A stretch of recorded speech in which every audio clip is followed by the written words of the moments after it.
कि ये योजना आई है झोपड़पट्टी, इनलीगल झोपड़पट्टी को लीगल करके देना।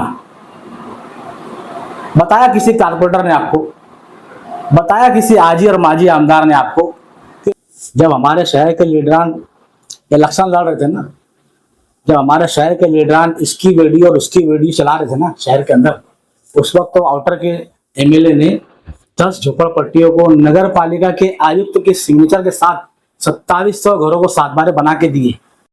महाराष्ट्र सरकार ने एक योजना लाई है, एक स्कीम लाई है, सर्वसाटी घरे सबके लिए घर। ये योजना के अंदर 2011 के पहले की पुरानी झोपड़पट्टी जो महाराष्ट्र शासन और नगर पालिका के नाम पे 7 बार उतारे हैं, ऐसी झोपड़पट्टियां जो 2011 के पहले से बसी हुई है, पुरानी है, ऐसी झोपड़पट्टियों को वहां से हटाना नहीं है।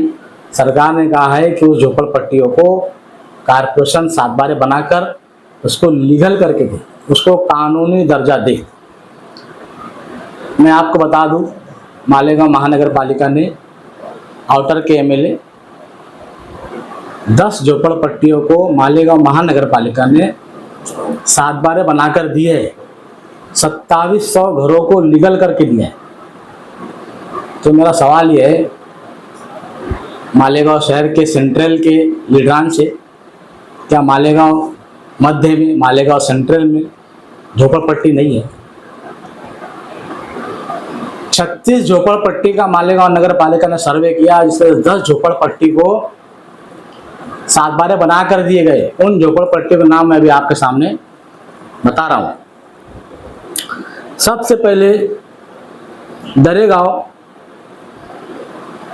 दरेगांव में और सायने बुद्रुक में महात्मा फुले नगर दयाना, महात्मा गांधी नगर दयाना, अंबेडकर नगर दयाना, आदिवासी नगर दयाना, गणेश नगर दयाने, लक्ष्मीवाड़ी संगमेश्वर, चंद्रमणि नगर दयाना, दरेगांव, सायने बुद्रुक, ऐसे 10 झोपड़पट्टियों को 7 बारे बना के मालेगांव महानगर पालिका ने दिया है। और कब दिया मालूम आप? अभी दिया है, 2025 में दिया है। जब हमारे शहर के लीडरान इलेक्शन लड़ रहे थे ना, जब हमारे शहर के लीडरान इसकी वीडियो और उसकी वीडियो चला रहे थे ना शहर के अंदर, उस वक्त तो आउटर के एमएलए ने 10 झोपड़पट्टियों को नगर पालिका के आयुक्त के सिग्नेचर के साथ 2700 घरों को 7 बारे बना के दिए। तो मेरा सवाल है मालेगांव शहर के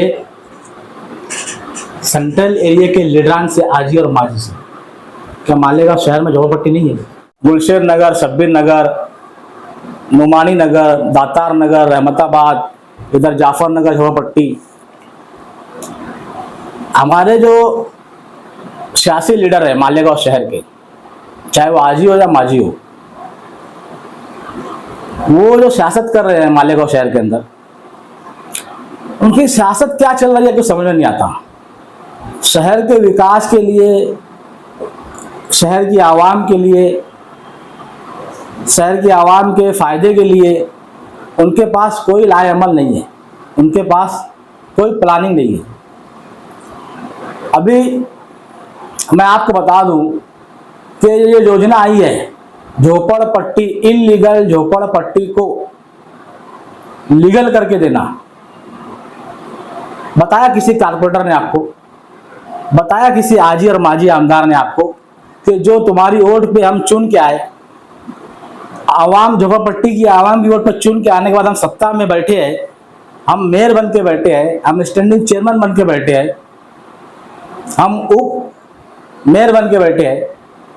ये सिर्फ आवाम से वोट लेना और आवाम का काम नहीं करना। मैं भी आप लोगों के सामने एक ऐसा इंकशाफ करने वाला हूं कि आपकी आंखें खुल जाएंगी।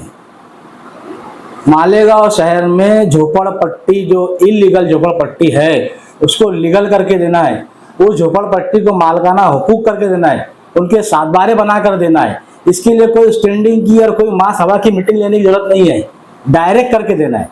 लेकिन ना तो हमारे शहर के कारपोरेटर को ये योजना मालूम है और ना ही हमारे लीडर को मालूम है, और अगर मालूम भी है तो करना नहीं चाहते क्योंकि उसका उनका फायदा बिल्कुल नहीं है। मैं आपको बता दूं कि 36 झोपड़पट्टी का सर्वे हुआ, 36 झोपड़पट्टी का सर्वे हुआ, और सर्वे होने के बाद में 10 झोपड़पट्टी को 2700 सातबारे बना के कारपोरेशन ने दिए।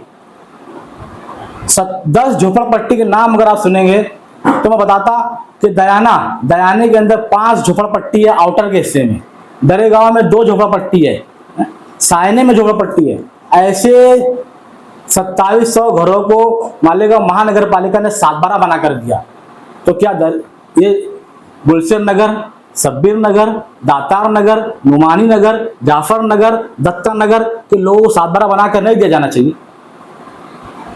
इन लोगों को सातबारा बनाकर दिया जाना चाहिए, लेकिन इनको जो है ना, इन आवाम से सिर्फ वोट लेना जानते हैं ये लोग, लेकिन आवाम में काम करना जानते नहीं है। अब्बास नगर, रहमताबाद, ऐसी बहुत सारी झोपड़पट्टियां हैं जिसके मकीन रहने वाले उनको सिर्फ घरपट्टी है, सातबारा उतारा नहीं है। ऐसी झोपड़पट्टी को सातबारा बनाकर देने का काम इस कारपोरेशन ने करना चाहिए, और अगर ये नहीं करते हैं तो मालेगांव महानगर पालिका के गेट के सामने हम इन झोपड़पट्टी की आवाम को लेकर SDPI वहां पर जाकर एहतजाज और धरना करेंगे, और इन लोगों के लिए झोपड़पट्टी की जो सातबारे उतारकर लीगल बनाकर इनसे लिया जाएगा, क्योंकि योजना है, स्कीम है। महाराष्ट्र सरकार खुलकर बोल रही है कि आप आइए हमारे पास और प्रस्ताव दाखिल करिए और सातबारे बनाकर ले जाइए, गरीबों को इनलीगल झोपड़पट्टी को लीगल करके ले जाओ। क्यों नहीं करते हमारे यहाँ के सियासी लीडर ये काम?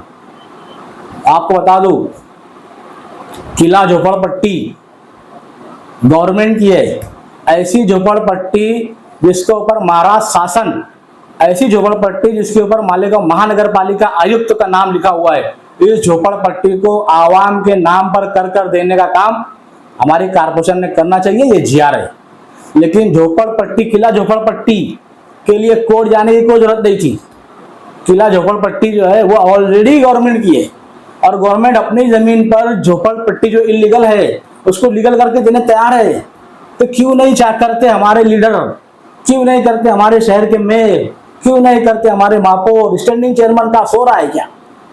लेकिन इनको मालूम ही नहीं है ना, इनको दूसरे काम मालूम है, अतिक्रमण निकालने का, और अतिक्रमण के नाम पे 200-250 करोड़ रुपए गवर्नमेंट से मांगने का। इनका जहाँ फायदा कमा करेंगे, लेकिन ये काम जो है अगर शहर की आवाम को सातबारे बनाकर नहीं दिए गए तो हम तो बहुत बड़ा धरना एहतजाज करेंगे और इनसे झोपड़पट्टियों को सातबारे लीगल करके लेंगे। किला झोपड़पट्टी भी लीगल करके कारपोरेशन दे सकती है, ये कारपोरेशन के इख्तियार में, कारपोरेशन को राइट दिया है सरकार ने, लेकिन हमारे शहर के लोगों को बताएगा कौन? SDPI बताएंगे। SDPI इस शहर की आवाम के लिए रास्ते पर भी आएंगी, कोर्ट भी जाएंगी और जेलों में भी जाएंगी।